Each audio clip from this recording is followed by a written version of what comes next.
Next మిగతా వార్తలు. Bonus బోగస్సే, వరికి 500 రూపాయల బోనస్పై మాట తప్పిన కాంగ్రెస్ సర్కార్. 1,00,000 ఎకరాల్లో పంటలు ఎండిపోతున్నాయి. 6 గ్యారంటీల పేరుతో అరచేతిలో వైకుంఠం. సింగరేణిని కాపాడుకోవాలన్నా, మంచిర్యాల జిల్లాగా ఉండాలన్నా బీఆర్ఎస్ను గెలిపించాలి. ప్రధాని నరేంద్ర మోదీది ఉత్త గ్యాస్ కంపెనీ. ప్రాణాలిచ్చైనా రాష్ట్రం కోసం పోరాడతా. మంచిర్యాల రోడ్ షోలో బీఆర్ఎస్ చీఫ్ కేసీఆర్ అట. ఇప్పుడు ఈయన వ్యవసాయం గురించి, 1,00,000 ఎకరాలు ఎండిపోవడం గురించి, నష్టపరిహారం గురించి, బోనస్ గురించి మాట్లాడుతున్నాడు. నీ ముఖానికి ఎరువులు రైతులకు ఉచితంగా ఇస్తామని 2017 ఎలక్షన్ ముందు చెప్పినావు. 18కి ముందు 17లో చెప్పినావు ప్రగతి భవన్లో. రైతు సంఘాల నాయకులు ఎగిరెగిరి సప్పట్లు కొట్టిరు. అమలు చేసినవా? అమలు చేస్తేవా? రైతు రుణమాఫీ 1,00,000 రూపాయలు 4 విడతల్లో చేస్తా అని రైతులను ఆగం చేస్తేవి. అమలు చేసినవా? చేయలే. ఇప్పుడు వీళ్ళని అడుగుతున్నావు, మీరు చేయలేకపోయారు. మరి నువ్వు 5 ఏళ్ళుగా ఏం చేసినావు? రైతులకు ఎకరానికి 10,000 రూపాయలు ఇస్తా అని చెప్పి జనగాం పోయినావు, వరంగల్ పోయినావు, ఆడపోయినావు, వీడపోయినావు. ఒక్క 100 మంది రైతులు కూడా నువ్వు 10,000 రూపాయలు ఇవ్వలే. వాస్తవం ఇది. నష్టపరిహారం పేరుతో వాళ్ళని పరామర్శించి ఇంకా ఉల్టా నీ డబ్బులు ఖర్చు అయినాయి. ఉల్టా గవర్నమెంట్ ఖజానాలో ఉన్న డబ్బులు ఖర్చు అయినాయి నీ టూర్కి. కానీ రైతుల అకౌంట్లో ₹1 పడ్డది లేదు. చివరికి కేంద్రము ఎన్డీఆర్ఎఫ్ కింద, నేషనల్ డిజాస్టర్ మేనేజ్మెంట్ కింద ప్రతి రాష్ట్రానికి కొన్ని నిధులు ఇస్తుంది. 15th ఫైనాన్స్ కమిషన్ కింద ఇచ్చినటువంటి నిధులని డైవర్ట్ చేసిండు. అవి వేరే వాటికి డైవర్ట్ చేసిండు, కానీ రైతులకు నష్టపరిహారం కింద చెల్లించలే. ఇది ఈయన దుర్మార్గం. ఈయన చెప్తాడు లెక్క మనకు. కేంద్రం ప్రవేశపెట్టిన ఫసల్ బీమా యోజన అన్న బీమా పథకము ఈ దేశంలోని చాలా రాష్ట్రాలు ఇంప్లిమెంట్ చేసినాయి. కొన్ని రాష్ట్రాలు వద్దనుకున్నవి వాళ్ళు సొంతంగా ఇంకొక బీమా పథకాన్ని తెర మీదకి తీసుకొచ్చారు. నచ్చకపోతే అది ఆ రాష్ట్రంలో బాగాలేకపోతే. కొంతమంది ఆ పథకంతో పాటు వాళ్ళ సొంత పథకాన్ని కూడా యాడ్ చేసి అమలు చేశారు. నువ్వేం చేసినావు? 2018లో రైతులు కట్టిన ప్రీమియం డబ్బులు కూడా నువ్వు తిరిగి చెల్లించలే. పథకాన్ని మొత్తం గాయబ్ చేసేసినావు. ఏమన్నా అంటే అది వేస్ట్ పథకమే, నేనెందుకు అమలు చేయాలన్నావు. మరి నువ్వేమన్నా పెట్టినావా? అది పెట్టలే.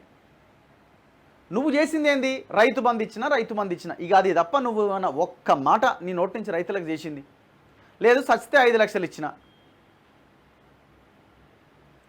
బతుకున్నప్పుడు నువ్వు చేసింది ఏంది? ఆ రైతులు బతుకున్నప్పుడు ఆ రైతులకు నువ్వు చేసింది ఏంది? 8,000 మంది రైతులు ఎట్లా ఆత్మహత్య చేసుకున్నారు? అందుకే నీది ఒక కేస్ స్టడీ. ఇప్పుడున్న ప్రభుత్వానికి కానీ, భవిష్యత్తులో వచ్చే ప్రభుత్వాలకు కానీ నువ్వు చేసిన పరిపాలన ఒక పెద్ద కేస్ స్టడీ, ఒక పెద్ద పుస్తకం రాసి పెట్టాలా. సెక్రటేరియట్లోనో లేకపోతే ముఖ్యమంత్రి ఆఫీసులో, ఇగో ఈ దుర్మార్గుడి పరిపాలన ఇట్లుండే, ఇట్లా చేయొద్దు, ఇంకో రకంగా చేయాలా, మంచిగా చేయాలని నీది ఒక పుస్తకం రాసి పెట్టాలి.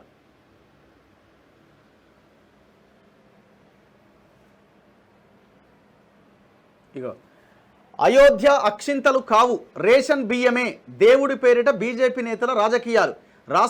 రాష్ట్రంలో పిచ్చోడి చేతిలో రాయిలా పాలన. కేసీఆర్ అభివృద్ధి చేస్తే రేవంత్ ఉల్టా చేస్తున్నాడు. కొత్త జిల్లాలను రద్దు చేస్తే ఉద్యమం. కేటీఆర్ మీ అయ్యా హిందుగాళ్ళు బొందుగాళ్ళు అది ఇదని చెప్పి ఆడ ఆగం చేసిండు మొన్న ఎలక్షన్స్. నువ్వేమంటున్నావు? అవి అయోధ్య అక్షింతలు కావు, రేషన్ బియ్యం అని మళ్ళీ అట్లా చేస్తున్నావు. అవి ఏ బియ్యం కలిపిరో ఏం చేసిరో కానీ నువ్వు అనవసరంగా ఎందుకురా బాబు, ఉన్న ఆ మాత్రం కూడా ఓట్లు వచ్చే పరిస్థితి కల్పిస్తలేవు. అసలు నాకు తెలిసి కేటీఆర్ అసలు కోవట్టున్నట్టు అనిపిస్తుంది నాకు. ఇప్పుడు అది రేషన్ బియ్యం అయితేంది, ఏదైతే అక్షింతలే కదా. బియ్యం క్వాలిటీ చూస్తారా? అక్షింతలే కదా. నువ్వు ఇట్లా మాట్లాడి అది ఎదుటోళ్ళకి నువ్వు అవకాశం కల్పిస్తున్నావు. మొన్న కూడా అంటుండే ఎవరైనా ఈ భువనగిరి సభలో కేసీఆర్, పసుపు దేను, బియ్యం దేను, కలప, అక్షింతలని పంచ. ఎవరు? కేసీఆర్ అంటుండు మొన్న.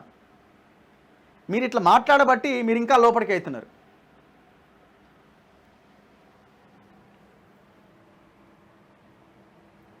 మళ్ళీ ఇంకేమంటాడు ఈయన? నమస్తే తెలంగాణలో రాసి చూడండి, ఇప్పుడే చదివేద్దాం. ఇగో జిల్లాల రద్దు పైన యుద్ధం చేస్తారట.